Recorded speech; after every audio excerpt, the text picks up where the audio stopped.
حضرت زید بن عبداللہ اپنے باغ کو پانی دے رہے تھے تو کسی نے جا کے بتایا کہ حضور کا وصال ہو گیا. انہوں نے ایسے ہاتھ اٹھا لیے اور کہا اللہم اذہب بصری حتی لا ارا بعد حبیبی محمد احدا. اے اللہ مجھے اندھا کر دے، میری آنکھوں کی بینائی اچک لے. یہ آنکھیں رکھی ہی اس لیے تھیں کہ تیرے محبوب کو دیکھتا تھا، اب حضور چلے گئے ہیں تو میں نے ان چراغوں کا کیا کرنا ہے. حضرت حسان بن ثابت نے جو اس وقت اشعار کہے، کہتے ہیں کاش کہ کوئی کالا سانپ مجھے ڈنگ مار جاتا اور میں دوسری سانس نہ لیتا.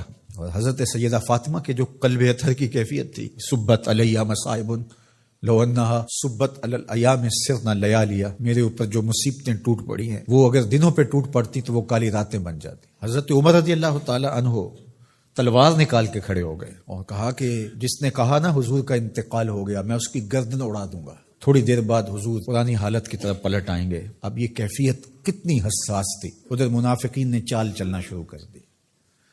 انہوں نے کہا حضور کے دم سے ساری رونقیں تھیں، اب وہ چلے گئے تو اب کس نے نمازیں پڑھنی ہیں، اب کس نے روزے رکھنے ہیں، اب کون جہاد پہ جائے گا.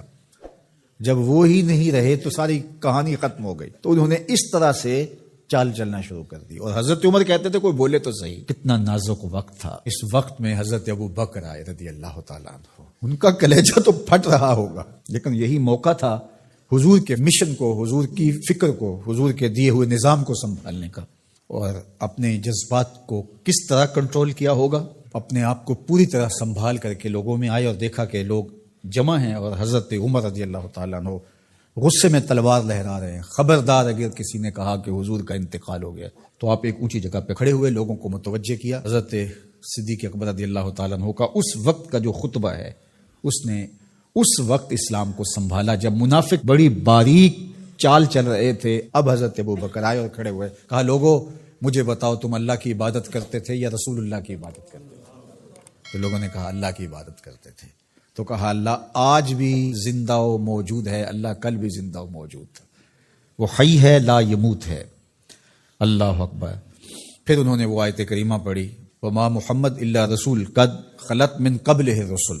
اور صحابہ فرماتے ہیں ہمیں لگا کہ جس طرح یہ نازل اسی وقت کے لیے ہوئی تھی. اور پھر لوگ سنبھلے اور پھر حضرت سیدنا صدیق اکبر رضی اللہ تعالی عنہ نے اس مشکل وقت دین کو سنبھالا اور پھر حضور علیہ الصلوۃ والسلام کے مشن کے لیے کھڑے ہوئے. لشکر اسامہ بن زید بن حارثہ رضی اللہ تعالیٰ عنہ کو روانہ کیا جا چکا تھا. حضور نے خود روانہ کیا تھا. ابھی جرف کے مقام پر ہی یہ لشکر پہنچا تھا. مدینہ المنورہ سے تھوڑا باہر نکلا تھا کہ حضور کے وصال کی خبر آئی تو یہ واپس آ گئے. تو بعض صحابہ نے کہا کہ اب مدینہ المنورہ کے حالات وہ نہیں رہے، اطراف کے اندر قبائل سر اٹھا سکتے ہیں جو دبے ہوئے تھے. اب حضور کے وصال کی خبر پھیل گئی ہے تو کوئی مدینہ المنورہ پر حملہ نہ کر دے. اور بہترین جنگجو اس لشکر میں شامل ہیں، تو اگر حملہ ہو گیا تو پیچھے سے دفاع نہیں ہو پائے گا. تو لہٰذا اس لشکر کو حکمت یہ ہے کہ روک لیا جائے. حضرت صدیق اکبر رضی اللہ تعالیٰ عنہ نے کہا کہ نہیں، یہ حضور کا روانہ کردہ ہے، جا کے رہے گا. بلکہ آپ نے تاریخی جملہ کہا کہ اگر مجھے یقین ہو کہ جنگلوں سے جانور آ کے ہمارے جسم کی بوٹیاں بھی نوچ کے کھا جائیں گے، یہ لشکر پھر بھی روانہ ہوگا. لوگوں نے حضرت عمر سے کہا کہ ضرور لشکر کو روانہ کریں، لیکن حضرت ابو بکر رضی اللہ تعالی عنہ سے اتنا کہیں کہ امیر لشکر کو معزول کر کے کوئی اور قریشی سردار بزرگ اس کا امیر بنا دیا جائے. 9 عمر لڑکا ہے، دوسرا غلام زادہ ہے، تو بڑے بڑے قریشی سردار اور جنگجو ان کی قیادت کو قبول کرنے سے انکار نہ کر دے. تو وہ گئے اور جا کے کہا کہ بڑے بزرگوں کی یہ رائے ہے کہ آپ ضرور لشکر کو روانہ کر دیجئے، لیکن اتنا کیجئے کہ میرے لشکر کو تبدیل کر دیجئے. حضرت صدیق اکبر کے چہرے پر جلال آ گیا اور آپ نے جو جملے کہے وہ اتنے سخت. ثقلت امک یبن خطاب، اے خطاب کے بیٹے تیری ماں تجھ کو روئے. استعملہ رسول اللہ وقد تامرنی ان اعزلہ، ان کو امیر لشکر اللہ کے رسول نے مقرر کیا ہے اور میں کون ہوتا ان کو معزول کر دوں. کہا لشکر جائے گا، اسامہ بن زید کی قیادت میں جائے گا، جس نے جانا ہے جائے، جس نے نہیں جانا میں کوئی پرواہ نہیں ہے، چونکہ ان کو امیر لشکر اللہ کے رسول نے مقرر کیا. اللہ اکبر. پھر جب لشکر اسامہ کو روانہ کیا حضرت صدیق اکبر نے تو حضرت اسامہ کے گھوڑے کی باغ اپنے ہاتھوں سے پکڑی اور اسامہ کو اوپر سوار کیا رضی اللہ تعالیٰ عنہ کو، اور نیچے ساتھ پیدل چلے.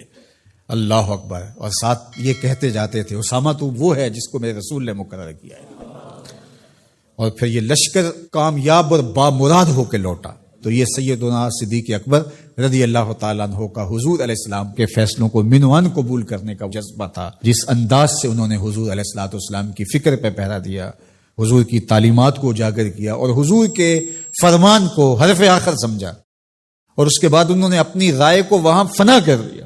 صلح حدیبیہ کا موقع آیا تو 1400 اصحاب تھے، قریش نے کہا ہم عمرہ نہیں کرنے دیں گے، تو وہاں سے ایک معاہدے کے ذریعے واپس آنا ہوا. تو حضرت عمر نے کہا ابو بکر ہم دب کے صلح کیوں کریں، صلح کی شرائط تو برابر کی ہونی چاہیے. تو حضرت ابو بکر صدیق کا صرف ایک لفظ دیکھیے، انہوں نے کہا عمر کیا یہ صلح نامہ حضور نے قبول کیا ہے؟